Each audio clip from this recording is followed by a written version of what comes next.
नमस्कार, भाग्यश्री समाचारमा तपाईलाई स्वागत छ। म नरेन्द्र थापा। सुरुमा समाचारका मुख्य शीर्षकहरू।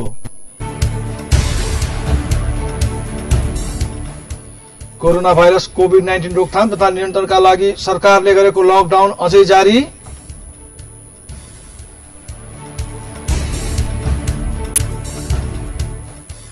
कर दाखिला गर्न सरकारले मिति तोकी जारी गरेको निर्णय फिर्ता लिन नेपालगञ्जका उद्योगी व्यवसायीहरूको माग।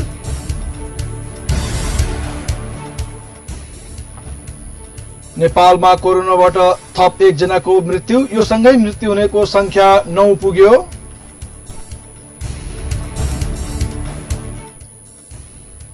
संघीयता खारेजीको माग गर्दै राष्ट्रिय जनमोर्चा पार्टीद्वारा संविधान संशोधनको प्रस्ताव दर्ता।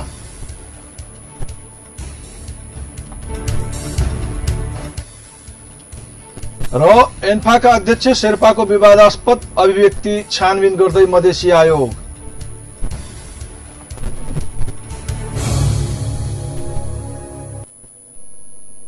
समाचारमा स्वागत छ। अब समाचार विस्तारमा। कोरोना भाइरस कोभिड-19 रोकथाम तथा नियन्त्रणका लागि सरकारले गरेको लकडाउन अझै जारी छ। लकडाउन जारी भए पनि पछिल्लो समय नेपालगञ्ज लगायत देशभर सवारी चाप बढेको छ। गत चैत्र 11 गतेदेखि जारी गरिएको लकडाउनका कारण जनजीवन प्रभावित भएको छ। त्यसैले मानिसहरू लकडाउनको प्रवाह नगरी काममा निस्कदा नेपालगञ्जका मुख्य सड़कहरूमा सवारी साधनको चाप बढ्दै गएको छ। शनिबार बसेको मन्त्री परिषदको बैठकले जेठ 32 गतेसम्मका लागि लकडाउन लम्ब्याउने निर्णय गरेको थियो। नेपालगञ्जका बीपी चोक, Dhamboji, Sadar line, new road, bus park road, Karkando चोक लगायतका ठाउँहरूमा सवारी साधनको चाप अत्यधिक बढेको छ। प्रहरीले सवारी जाँचलाई केही कड़ा बनाएको छ। अत्यावश्यक सेवाका सवारी साधन, पास लिएका सवारी साधन, सरकारी कर्मचारी, बैंक तथा वित्तीय संस्थाका कर्मचारी, निजी क्षेत्रमा कर्मचारी लगायतलाई समेत सामान्य सोधपुछ गरी पठाउने गरेको छ। यस्तै भित्री सड़कमा पनि अत्यावश्यक खाद्य सामग्रीका पसलहरू खुलेको देखिन्छ। लामो समय लकडाउन हुँदा मानिसहरूको आर्थिक जीवन र देशको अर्थतन्त्रमा समेत ठूलो नोक्सानी भएको भन्दै निजी क्षेत्रले सरकारलाई लकडाउनको मोडालिटी परिवर्तन गर्न दबाव दिँदै आएका छन्। प्रजातान्त्रिक उद्योगी व्यवसाय संघ नेपालगञ्जले कर दाखिला गर्न सरकारले दिन तोकी जारी गरेको निर्णय फिर्ता लिन माग गरेको छ।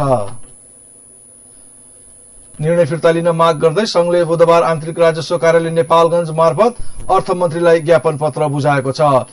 अगुवा व्यवसायी ललित रौनियारले सरकारको आर्थिक वर्ष 2077-78 को बजेटले उद्योगी व्यवसायलाई निरुत्साहित बनाएको भन्दै उहाँले अर्कोतर्फ कोरोनाले निम्त्याएको विषम परिस्थितिमा राहत दिनुको साटो आहत बनाउने सरकारको निर्णय तत्काल फिर्ता लिन माग गर्नुभयो।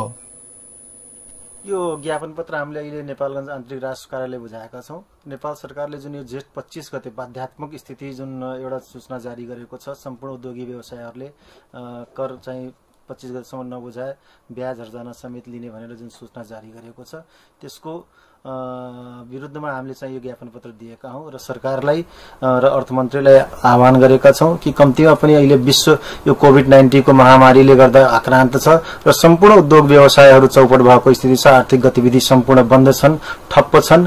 त्यसकारणले सरकारबाट जुन उद्योगी व्यवसायहरूले एउटा यो बजेट मार्फत जुन एउटा राहत पाउने जुन आशा गरेको त्यो आशा पनि यो बजेटमा चाहिँ उद्योगी व्यवसायहरूको आशा अनुरूप बजेट आएको छैन र यो स्थितिमा अहिले उद्योगी व्यवसायहरूलाई एउटा निचोड्ने जुन काम यो सरकारले जुन उद्योगी व्यवसायप्रति जुन निर्ममपूर्वक जुन व्यवहार प्रदर्शन गरेको छ, त्यसको विरुद्धमा हामीले सरकारलाई कम्तीमा पनि यो कोभिड-19 बाट जुन यो लकडाउनको स्थिति छ, त्यो लकडाउनलाई बिस्तारै खोक्लो पार्दै आर्थिक गतिविधिहरूलाई सुचारू गर्दै कम्तीमा पनि 3 महिनाको म्याद थप गरी दिनको लागि हामीले सरकारसँग चाहिँ अनुरोध गरेका छौं।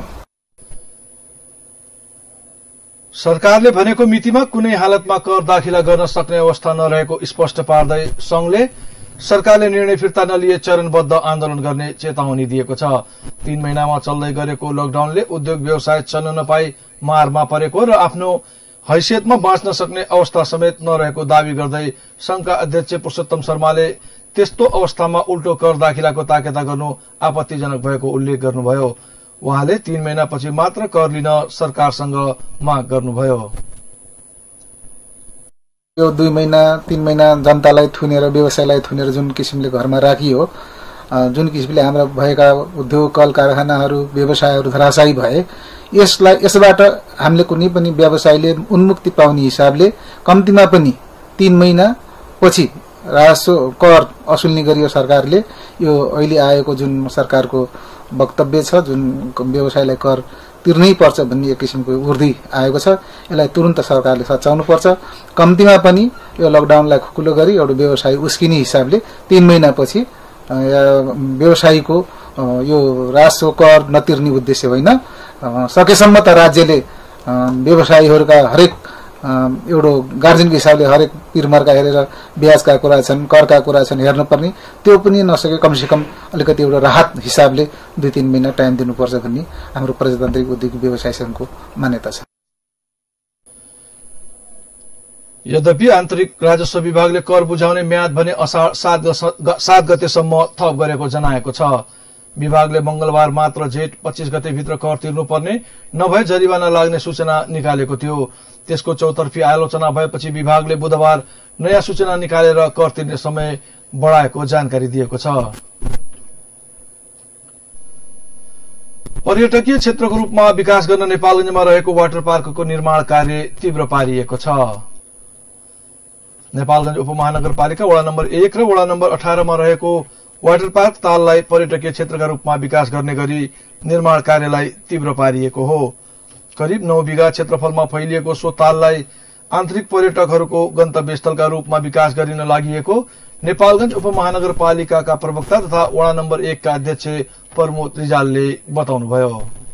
आन्तरिक पर्यटकलाई अझ बढी फोकस हामीले गरेका छौँ। विद्यालयबाट पढ्ने बालबालिकाहरू आउने कुराहरू, आन्तरिक आफ्नो परिवारसँग घुम्न आउने मान्छेलाई यहाँ कहाँ जाने, टाइम पास कसरी गर्ने भन्ने किसिमको यो सहरमा भइरहेको सन्दर्भमा यो वाटर पार्क एकदमै सफल रूपले चाहिँ अगाडि बढ्नेछ पर्यटकीय स्थलको रूपमा भन्ने हामीले अहिले ताललाई बााउन्ड्रिङ गरेर तालको सरसफाई भइरहेको छ। अध्यक्ष रिजालका अनुसार तालभित्र बोटिङ, फिसिङ लगायतको सुविधा रहनेछ। ताल वरिपरि बस्नका लागि 74 वटा चौतारा, लाइटिङ लगायतको व्यवस्था गरिएको छ। वाटर पार्कमा चिल्ड्रेन पार्क समेत निर्माण हुने बताइएको छ। उपभोक्ता समूहका अध्यक्ष शशिधर अधिकारीले उपभोक्ता समिति गठन भएपछि वाटर पार्क निर्माण कार्यले गति पाएको बताउनुभयो। अध्यक्ष अधिकारीले निर्माणका केही कार्यहरू सम्पन्न भइसकेको जानकारी दिँदै बाँकी कार्यहरू पनि छिट्टै सम्पन्न हुने बताउनुभयो। हामी यो पोखरी सफा गर्नेदेखि लिएर अरू 4-5 वटा काम जस्तो एउटा सौर्य बत्तीहरू लगाउने वरिपरि, त्यसपछि बोरिङबाट पानी जोड्ने, त्यसपछि बोटिङहरू ल्याउने र गार्ड रुम र 2 वटा टोयलेट बनाउने सम्मको जिम्मा हामीहरूको यो उपभोक्ताले पाएछ। त्यसमध्ये यो पोखरी सफा गर्ने भित्रको हामीले योभन्दा 2 दिन अगाडि सिद्धाएर अहिले बाहिरको जेसीबी लगाएर फाल्ने काम भइरहेछ। करिब 1-2 दिनमा यो काम सिद्धिन्छ र गार्ड रुम र टोयलेटको काम पनि सुरु भइरहेछ। र यो जुन सौर्य बत्ती लगाउने कुरा हो त्यसको लागि चाहिँ अलिकति कसरी जाने भन्ने अलि ठुलो रकम पनि भएको हुनाले अलिकति ठेक्कापट्टातिरबाट जाने कि भन्नाले सामान्य उपभोक्ताले चाहिँ निकाल्ने कि भन्ने जस्तो कुराहरू भएको हुनाले अलिकति ढिलो भयो। त्यसलाई पनि हामी 1-2 दिनमा टुङ्गो लगाउँछौँ। अनि ट्रस्ट लगाउने, यो चेयरहरूमाथि ट्रस्ट लगाउने पनि अर्को काम छ। त्यो काम पनि हामीले अब छिट्टै नै सुरु गर्छौँ। शहरी विकास तथा संघीय आयोजना कार्यान्वयन इकाई नेपालगञ्जको करिब 4.5 करोड़को लागतमा यही अषाढभित्र सक्ने गरी निर्माणको काम भइरहेको हो। वाटर पार्कले नेपालगञ्जको पर्यटकीय क्षेत्रलाई टेवा पुर्याउने विश्वास लिएको छ। राष्ट्रिय समाचार र खेल समाचार अझ बाँकी नै छन्। केही बेर व्यापारिक विश्राम।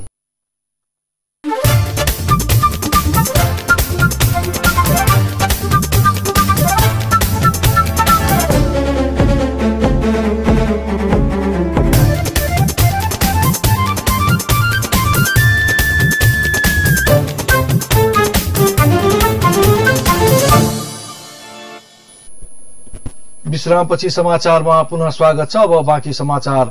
नेपालमा कोरोनाबाट थप 1 जनाको मृत्यु भएको छ। स्वास्थ्य मन्त्रालयले काठमाडौँ मेडिकल कलेज सिनामंगलमा उपचारका लागि आईसीयूमा भर्ना भएका व्यक्तिको मृत्यु भएको जनाएको छ। मन्त्रालयका प्रवक्ता डाक्टर विकास देवकोटाले कोरोना संक्रमित दोलखाका 76 वर्षीय पुरुषको मृत्यु भएको र नेपालमा कोरोनाका कारण मृत्यु हुनेको संख्या 9 पुगेको जानकारी दिनुभयो। त्यस्तै बुधबार मात्रै मुलुकभर 201 जनामा कोरोना संक्रमण पुष्टि भएको छ। संक्रमण हुनेमा 179 पुरुष र 22 महिला रहेका छन्। यससँगै नेपालमा कोरोना भाइरसबाट संक्रमण हुनेको संख्या 2300 पुगेको छ। यस्तै 278 जना संक्रमणबाट मुक्त भई डिस्चार्ज भएको प्रवक्ता देवकोटाले बताउनुभयो। 76 वर्षीय पुरुष जो गत जेठको 13 गते काठमाडौँ मेडिकल कलेज सिनामंगलमा उपचारको लागि भर्ना हुनुभएको थियो। उहाँलाई हेमोरेजिक स्ट्रोक भएको थियो। उहाँको अपरेसन भएको थियो र 15 गते स्वाबको परीक्षण पश्चात पोजिटिभ आएपछि उहाँ थप उपचारको लागि त्रिभुवन विश्वविद्यालय टिचिङ अस्पतालमा उहाँलाई शिफ्ट गरिएको थियो। उहाँ आइसियुमा उपचारको लागि हुनुहुन्थ्यो। उहाँको आज निधन भएको छ। यसरी यो कोभिड-19 पोजिटिभ भएका व्यक्तिहरू जसको निधन भएको छ हालसम्मको कुल संख्या 9 पुगेको छ। पछिल्लो तथ्याङ्क अनुसार हामीलाई प्राप्त जानकारी अनुसार नयाँ संक्रमितको संख्या 201 रहेको छ। प्रवक्ता देवकोटाले हालसम्म पीसीआर विधिबाट 80,267 र आरडीटीबाट 1,20,379 कोरोना परीक्षण गरिएको जानकारी दिनुभयो। त्यस्तै हाल 1,55,868 जना क्वारेन्टाइनमा रहेको मन्त्रालयले जनाएको छ। नेपाल इन्जिनियरिङ परिषद ऐन 2055 लाई संशोधन गर्न बनेको विधेयकमाथि संसदको विकास तथा प्रविधि समितिमा छलफल प्रारम्भ भएको छ। समितिले बुधबार विधेयकको संशोधनका बारेमा सरोकारवालासँग छलफल गरेको हो। बैठकमा नेपाल इन्जिनियरिङ परिषदका अध्यक्ष दिल्ली रमण निरौलाले परिवर्तित समयमा उक्त ऐनको संशोधन आवश्यक रहेको जिकिर गर्नुभयो।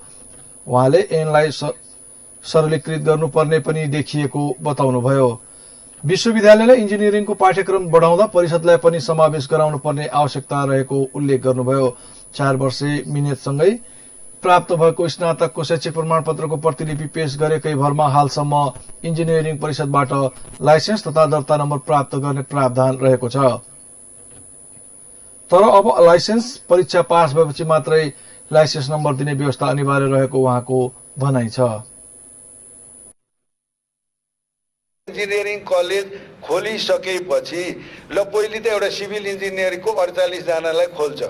अब भोलि चाहिँ आर्किटेक्ट पनि पढाउनु भयो भने फेरि क्याबिनेट जाने त उसले खोलि त सक्यो, ठाउँ त ल्याइसक्यो। अब त्यो काउन्सिलले त्यसको आर्किटेक्ट खोल्नलाई ठाउँ पुग्छ कि पुग्दैन, ल्याब पुग्छ कि पुग्दैन, कम्प्युटर पुग्छ कि पुग्दैन, पढाउने शिक्षकहरू ठिक छ कि छैन गरेर काउन्सिलले मोनिटरिङ गरेर हेरेर दिए त भइगयो नि। फेरि क्याबिनेट किन जानुपर्छ? मलाई एकदम राम्रो त्यो चाहिँ हामीले पनि ओभरसिज गरेकै हो ऐन बनाउने बेला। प्रस्तावित विधेयकमा इन्जिनियरिङ लाइसेन्स परीक्षा लिने व्यवस्था छ। उक्त विधेयकमाथिको छलफल आगामी बैठकमा जारी रहने र विधेयकलाई समेत साक्षेप बनाउन आवश्यक देखिएको समिति सभापति कल्याणी खड्काले जानकारी दिनुभयो। कोरोना नियन्त्रण तथा रोकथामका लागि हालसम्म 9 अर्ब 87 करोड़ रुपैयाँ खर्च भएको सरकारले जनाएको छ।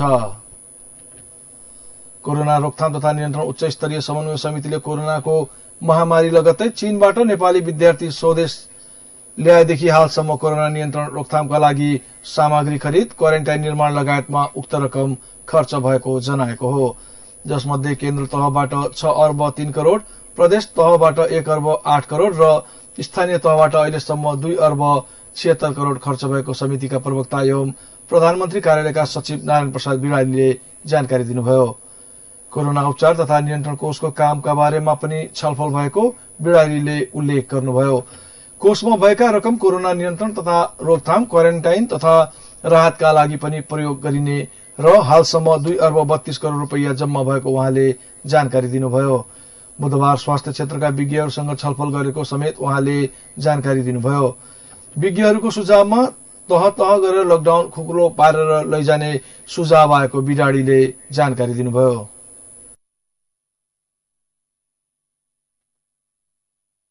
अझ सरलीकृत गर्दै लैजाने र यो बन्दाबन्दीको सिचुएसनभित्र पनि अवस्थाभित्र पनि दैनिक जीवनलाई सहज पार्ने ढङ्गका कामहरूलाई क्रमशः तहगत रूपमा अझ सजिलो अझ खुकुलो एउटा खुड्किलोगत रूपमा तह रूपमा सार्दै लैजाने भन्ने नै सुझाव आएको छ। एक चरण अझै छलफल बाँकी छ। भोलिको छलफल सकिसकेपछि अनि यो उच्च स्तरीय समन्वय समितिले एउटा मस्यौदा तयार गरेर त्यस उप छलफल गरेर नेपाल सरकार समक्ष प्रस्तुत गर्ने भन्ने हाम्रो अहिलेसम्मको योजना रहेको छ। बिहिबार पनि सरोकारवाला निकायसँग छलफल गर्ने र बन्दाबन्दीको नयाँ मोडालिटीको खाका तयार हुने समितिले जनाएको छ।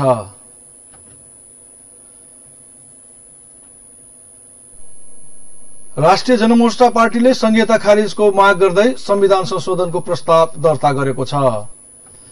बुधबार जनमोर्चाका अध्यक्ष चित्रबहादुर केसी, उपाध्यक्ष दुर्गा पौडेल लगायत संसद सचिवालय पुगी संविधान संशोधनको प्रस्ताव दर्ता गराएका हुन्।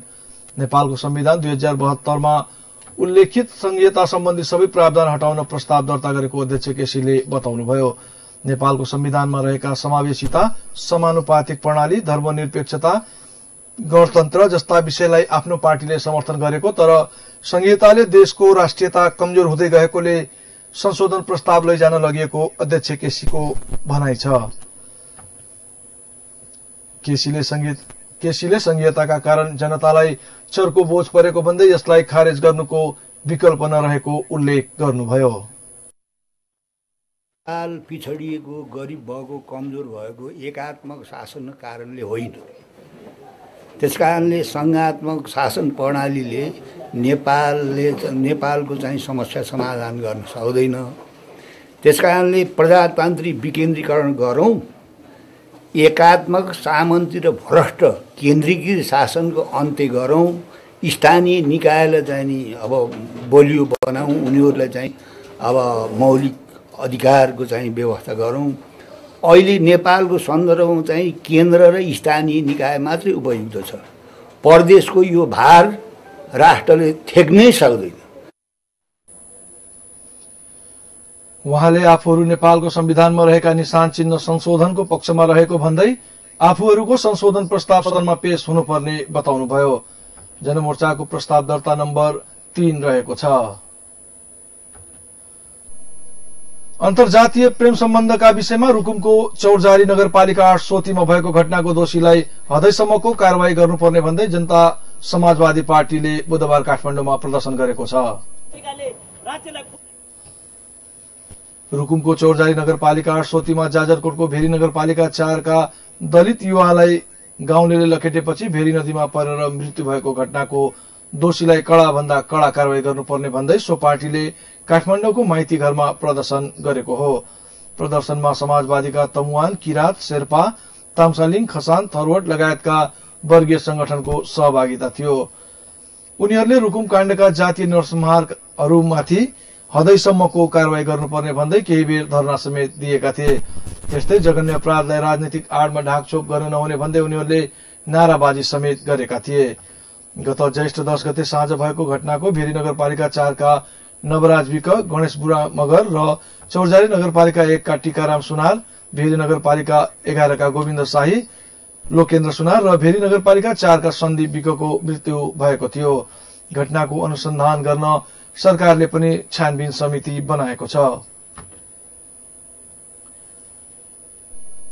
मिलेनियम च्यालेन्ज कर्पोरेसन एमसीसी सम्झौता संसदबाट अनुमोदन गर्न नहुने भन्दै बुधबार पनि काठमाडौँमा प्रदर्शन गरिएको छ।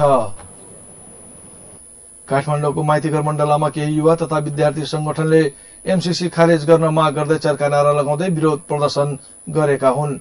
उनीहरूले एमसीसीको विरोधसँगै गणतन्त्र विरोधी नारा पनि लगाएका छन्। त्यस्तै उनीहरूले एमसीसी र राष्ट्रको हितमा नरहेको भन्दै सरकार विरोधी नारा पनि लगाएका थिए। एमसीसी सम्झौता राष्ट्रघाती रहेको दाबीसहित त्यसलाई पारित गर्न नहुने भन्दै सदन र सड़कमा विरोध चर्किरहेको छ। सरकारले संसदको जारी अधिवेशनबाटै एमसीसी पारित गर्ने तयारी गरिरहेको छ। हामी समाचारको अन्ततिर छौं। अब खेल समाचार। अखिल नेपाल फुटबल संघ एन्फाका अध्यक्ष कर्मा छिरिङ शेर्पाले राष्ट्रियताको विषयमा विवादास्पद अभिव्यक्ति दिएपछि मधेसी आयोगले छानबिन प्रक्रिया अघि बढाएको छ। 2 साता अघि अध्यक्ष शेर्पाले एक मिडियामा फेसबुक लाइभ मार्फत दिएको अन्तर्वार्तामा तराईतिर जाँदा राष्ट्रियताको भावना अलि कम भएको बताउनु भएको थियो। अध्यक्ष शेर्पाले दिएको अभिव्यक्तिको भिडियो एक व्यक्तिले पठाएपछि छानबिन गरिरहेको आयोगका अध्यक्ष डाक्टर विजय कुमार दत्तले जानकारी दिनुभयो। यद्यपि आयोगमा लिखित उजुरी भने परेको छैन। लिखित उजुरी नपरेको अवस्थामा पनि मधेसको विषयमा सूचना संकलन गरी छानबिन गर्ने अधिकार आयोगलाई भएको अध्यक्ष दत्तले बताउनुभयो। मधेसी आयोग ऐन 2074 को परिच्छेद 3 आयोगको काम कर्तव्य र अधिकार शीर्षकमा छानबिन गर्न सक्ने उल्लेख गरिएको छ। शेर्पाको अभिव्यक्तिको विषयमा अध्यक्ष दत्तको सचिवालयले सम्बन्धित पक्षलाई पत्राचार गरिसकेको छ। शेर्पाको भनाई मधेसी समुदाय विरुद्ध भएको ठहर भए आयोगले सम्बन्धित निकायमा कारबाहीको सिफारिस गर्न सक्नेछ। शेर्पाको अभिव्यक्तिको विषयमा सदनमा समेत कुरा उठेको थियो। गत सोमबार भएको एन्फा कार्य समिति बैठकमा अभिव्यक्तिलाई लिएर शेर्पाको राजीनामा माग भएको थियो। यस्तै एन्फाका 4 जिल्ला फुटबल संघ अध्यक्षले कारबाहीको माग गरेर प्रधानमन्त्रीलाई निवेदन दिएका थिए।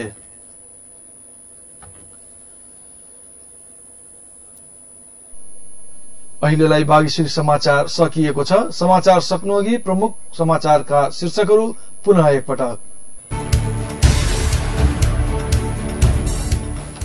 कोरोना भाइरस कोभिड-19 रोकथाम तथा नियन्त्रणका लागि सरकारले गरेको लकडाउन अझै जारी।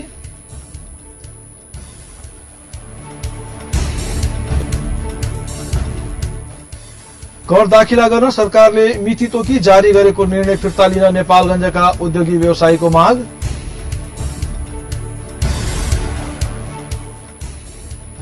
नेपालमा कोरोनाबाट थप 1 जनाको मृत्यु, यो सँगै मृत्यु हुनेको संख्या 9 पुग्यो।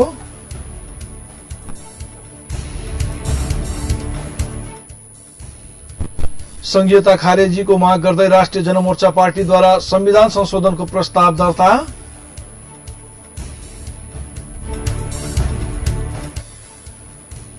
र एन्फा अध्यक्ष कर्मा छिरिङ शेर्पाको विवादास्पद अभिव्यक्ति छानबिन गर्दै मधेसी आयोग।